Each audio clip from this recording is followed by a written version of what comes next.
Eh bien salut tout le monde, c'est Psycho Sensei, j'espère que vous allez bien, moi ça va super. Donc aujourd'hui on se retrouve dans une toute nouvelle vidéo sur Oulala Idle Adventure. Aujourd'hui, comme vous avez pu le voir au titre de la vidéo et à la miniature, on va parler des éveils d'âme. Pour les nouveaux joueurs plus principalement, puisque maintenant tu as plusieurs choix, soit d'éveiller tes âmes après le niveau max de l'âme, ou soit d'économiser, parce que du coup ça va se consacrer avec des poussières, mais ça on va en parler dans la vidéo. Donc là je suis parti sur le tank, ensuite je vais vous montrer sur mon personnage principal. Je vais déjà juste vous montrer dans les attributs pour la force, la vigueur, la techno et l'intelligence. Vous allez voir, c'est pas très compliqué. A savoir que les âmes vont vous donner des attributs différents, mais ça j'en parlerai quand on ira sur les âmes. Je vais juste vous montrer en premièrement ce que donne la force, la vigueur, la techno et l'intelligence.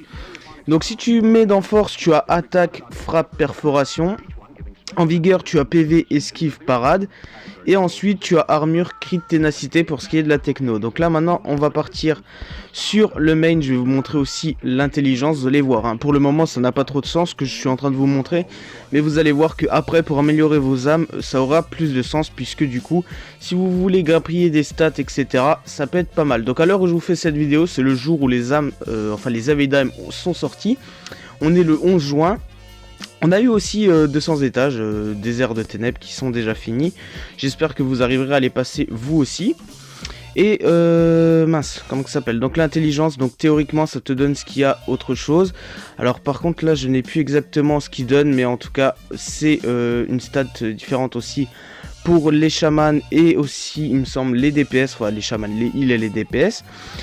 Donc en tout cas voilà, je suis allé sur le main puisque sur les autres personnages je n'ai pas autant d'âmes et je n'ai pas autant de ressources disponibles pour vous montrer dans la vidéo.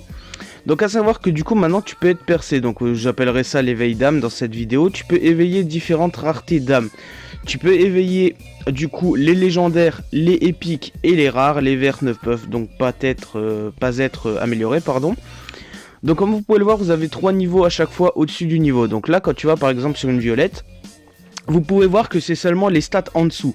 Donc par exemple si je fais la première amélioration, ça va me donner 5 de vigueur. Mais la dernière amélioration te donnera le plus. Quand tu vas monter sur les 3 étoiles. Donc normalement elle me donnera plus d'intelligence. Puisque du coup c'est la stat qui est la plus optimale sur cette âme tout simplement. Par exemple là je vais l'améliorer. Elle me donne vigueur plus 5 pour la première amélioration. Ensuite, techno plus 5 pour la deuxième amélioration. Et en dernier, normalement, elle va me donner 12 ou quelque chose. Voilà, 24 pour les épiques. Donc à savoir que du coup, ça vous donne énormément de power aussi. Si vous améliorez toutes les âmes, franchement, vous allez gagner en power. Mais vous allez gagner vraiment pas mal de power. Hein, parce que là, par exemple, 8700 pour la troisième étale. Et c'est qu'une seule âme que je viens de vous faire.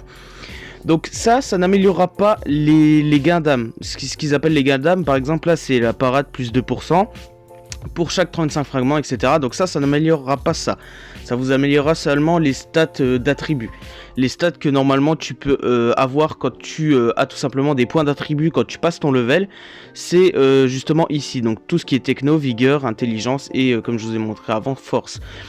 Donc du coup, pour les nouveaux joueurs, sur quoi te concentrer d'abord? Puisque à savoir que du coup ça te demande des ressources. Hein. Comme vous avez vu quand j'ai amélioré l'âme, je vais en améliorer une deuxième pour vous remontrer. Par exemple ici, voilà, vous voyez que j'ai vigueur 77, donc ici on va améliorer celle-là. Donc là, hop, la première ça coûte 10 et 10, c'est ce que j'ai vu, j'ai même pas fait gaffe du coup. Donc du coup j'ai gagné plus 5 en intelligence et là je vais gagner plus 5 en techno et je gagnerai bien évidemment plus en vigueur. Donc là où ta stat sera le plus haut, donc si tu as besoin par exemple de plus de vigueur que d'intelligence, essaye de te focaliser sur des âmes qui te donnent le plus de vigueur. Alors ça c'est selon ce que tu as besoin bien évidemment. Donc là c'est 20 et 20. Et ici ça sera 40 et 40. Et là du coup de nouveau 24 en vigueur. Donc ça fait plutôt plaisir. Là de nouveau de la power en plus. Donc voilà pour ce qui est le prix des épiques. Donc oui ça fait un peu cher, mais après je vais vous expliquer du coup sur quoi tu dois te focus si tu es un nouveau joueur. Et ensuite sur les bleus ça va te demander tout simplement des vertes et des bleus. Donc premièrement les stats qui vont te donner seront moins grandes, donc du coup tu auras moins de power et moins de stats directement. Mais après ça coûte moins cher. Donc les bleus sont quand même plutôt conseillés à faire si tu as pas mal de ressources. Donc là par exemple là ça va me coûter 10 vertes et 10 bleus, donc sans oublier aussi les souffles d'esprit, mais ça du coup t'es pas obligé de payer pour les avoir, tu ne fais surtout pas ça, hein. C'est du temps, la Kiki Power ça va après, donc du coup t'as pas forcément besoin de recharger tout simplement ton souffle d'esprit. Donc ici tu as 10 et 10 pour le premier, donc on va le faire. Ensuite normalement ça reste 10 et 10, voilà. Et le dernier normalement c'est 20 et 20, voilà. Et là pareil, tu as de nouveau 12 en techno. Donc du coup ça va toujours te prendre la stat qui est la plus haute pour le dernier, où tu auras 12 pour les épiques, 12 pour les bleus pardon, et 24 pour les épiques. Alors maintenant tu peux améliorer aussi les légendaires, mais personnellement je ne le fais pas pour le moment, puisque j'attends de voir s'il y aura un système d'échange.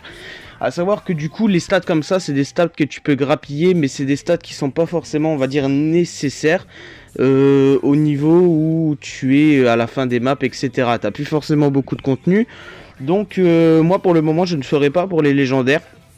Mais on m'a dit que le prix restait le même. Donc toutes les étoiles, donc si tu vas de 1 à 2 à 3, tu auras besoin de 40 épiques et 40 fragments légendaires. Ensuite maintenant pour ce qui est des tirages d'âme, tu sais très bien que pour améliorer ton âme, avant de pouvoir faire ça, tu auras besoin donc bien de doublons de cette âme. Et aussi de poussières d'âme épiques, bleues et violettes. De épiques, rares et vertes. Et du coup, moi ce que je te conseille si tu es nouveau joueur, de pas forcément te focus sur des âmes. À part si tu as besoin de stats, ça peut être intéressant pour grappiller un peu de stats si tu as besoin d'attaque, de critique, etc. Ça peut toujours compenser un petit peu ton manque de dégâts quand tu es plus en bas dans les zones. Mais en tout cas, je te conseille d'améliorer d'abord tes âmes, puisque le bonus qui donne, par exemple, admettons, on prend une âme qui est pas maxée, voilà. Admettons, je prends cette âme-là. Elle me donne quoi? Perforation de familier plus 1%. Elle est 3 étoiles. Si elle est 6%, elle va me donner... Enfin, si elle est 6 étoiles, elle va me donner 3%. Et du coup, ça m'aura coûté des verts, des bleus, et ainsi de suite, des épiques, des bleus, etc. Et du coup... c'est plus intéressant d'augmenter tes âmes comme ça. Alors bien évidemment, hein, ils donnent pas tous des bonus aussi bien. Hein. Il y en a qui donnent des bonus un peu moins bien. Alors peut-être pas forcément celle-là, mais il y en a des bonus qui sont pas forcément très utiles. Mais au final, moi je te conseille de garder tes trucs et de faire ça un peu plus tard. Ou alors tu te focuses un petit peu sur le temps, tu attends. Et tu verras par la suite ce que tu fais tout simplement avec ces éveils d'âme. Alors moi ce que je pense de cette mise à jour, c'est plutôt pas mal. Pour les nouveaux joueurs, ça peut être sympa de grappiller des stats comme ça et gagner un petit peu en power. Alors bien évidemment, c'est encore une fois, c'est de la kiki power, hein.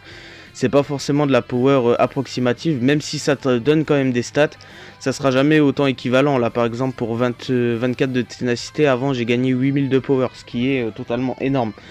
Alors après bien évidemment c'est quand même du contenu, donc on va pas forcément se plaindre, ça reste quelque chose ou qui va se faire dans le temps, tout simplement. Tu pourras tôt ou tard les maxer tous.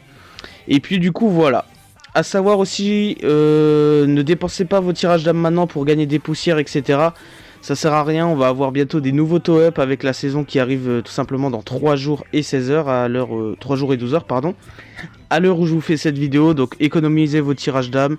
Faites un maximum pour ne pas les dépenser tout de suite. Et en tout cas, moi, je vous souhaite une bonne chance pour vos âmes de héros. J'espère que vous allez dropper quand la saison va arriver avec les nouvelles âmes. Et en tout cas voilà, j'espère que cette vidéo t'a pu être utile, que c'était plutôt intéressant. Et moi je te dis à la prochaine pour une nouvelle vidéo. N'hésite pas à liker, à t'abonner, à partager. Et moi je te dis à la prochaine. Allez, ciao.